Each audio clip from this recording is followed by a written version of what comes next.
संध्या एक समाज सेविका थी।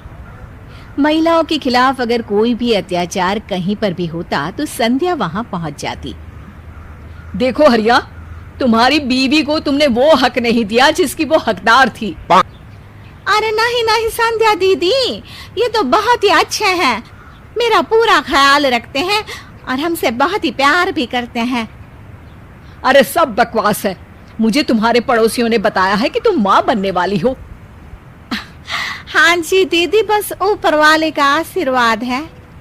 अच्छा, यही तो अत्याचार है। तुम्हारा पहले ही एक बेटा है, फिर ये दूसरा बच्चा क्यों? अरे बच्चे को पैदा करने में पूरे 9 महीने का समय लगेगा, फिर उसकी देखभाल, पालन पोषण। क्या तुम इसके लिए तैयार हो? हाँ जी दीदी, बात तो सही है, लेकिन क्या करे, एक बिटिया हो जाए तो परिवार पूरा हो जाएगा ना। यही सोचकर हम लोगों ने बच्चे का फैसला किया था। अरे ये अत्याचार है, महिलाओं के खिलाफ है ये आदमी। क्यों आखिर यही बेचारी बच्चा पैदा करे? अरे वो क्या है ना, ये तो कुदरत का नियम है दीदी, हम तो कुछ कर ही नहीं सकते। कर सकते हो, क्यों नहीं कर सकते हो? सभी हैरान होकर संध्या को देखते हैं। अब मेरे कहने का मतलब है तुम उसकी मदद कर सकते हो, घर के काम में, उसकी देखभाल में।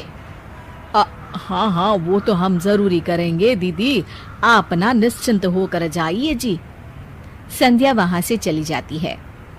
अगले दिन औरतों के जमावड़ों के बीच, देखो मैं साफ कह दे रही हूँ कि महिलाओं को घर में बराबरी का दर्जा मिलना चाहिए। अरे वो कोई काम करने वाली नौकरानी नहीं, बल्कि घर चलाने वाली महारानी है, महारानी। अरे सही कह रहे हो दीदी, सारा दिन हम घर का काम करती रहती हैं। अरे हमारा भी तो मन करता है कि झोला उठाए और निकल जाए खरीदारी में। अरे तो क्यों करती हो काम? 2 दिन ना करो, सारा परिवार सही हो जाएगा। हाँ संध्या दीदी सही कह रही हैं, झाड़ू पोछा, बर्तन, कपड़ा, खाना और न जाने कितने काम हैं जो हम लोग बिना शिकायत के करती रहती हैं, लेकिन हमें वो इज्जत, वो हक नहीं मिलता जिसके हम हकदार हैं। संध्या वहां से भी चली जाती है। एक दिन संध्या घर में बैठकर चाय पी रही होती है कि तभी कुछ आदमी और बूढ़ी औरतें उसके घर आ जाती है। अरे कौन है संध्या यहाँ? मैं हूँ संध्या, और किसने आप पर अत्याचार किया है मुझे बताएं, मैं खबर लेती हूँ उसकी। एक बूढ़ी औरत के साथ संध्या का हाथ हमेशा है। अरे बस करो, लोगों को भड़काती रहती हो, हमारा घर खराब कर रही है। क्या बकवास किया है तूने मेरी बहू के सामने हैं? अब ना तो वो घर में हम लोगों के लिए खाना बनाती है, ना इन छोटे बच्चों की देखभाल करती है। आखिर कब तक, मैं कहती हूँ आखिर कब तक हमारे समाज की औरतें खाना बनाएंगी? अरे ठीक कह रही है बहन जी, अब हम एक काम करते हैं, हम घर संभाल लेते हैं और औरतों को कहते हैं कि बाहर से पैसा कमा लाए।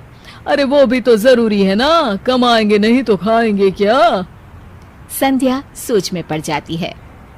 तभी वहां वो औरतें भी आ जाती हैं जिन्होंने संध्या के कहने पर घर का काम करना छोड़ा था। नहीं नहीं, मैं घर का काम कर लूंगी, लेकिन बाहर जाकर पैसे नहीं ना कमाऊंगी। हाँ। अरे क्यों भाई, एक तो काम करना ही पड़ेगा ना, या तो घर का या बाहर का। हाँ बहू, पति पत्नी गाड़ी के 2 चक्के की तरह होते हैं, दोनों मिलकर ही तो गृहस्थी चलाते हैं। इसमें हक, नौकरानी या बेइज्जती जैसी कोई बात होनी ही नहीं चाहिए। और सुन संध्या, अगर महिलाओं के हक की बात करनी है तो उन घरों में जाओ जहां सच में महिलाएं घरेलू हिंसा की शिकार होती हैं। मैं समझ गए आंटी जी कि असली फेमिनिज्म यानी नारीवाद क्या होता है। मैं आगे से ध्यान रखूंगी कि मेरी कही बात सिर्फ हवा में फेंकी तीर ना हो।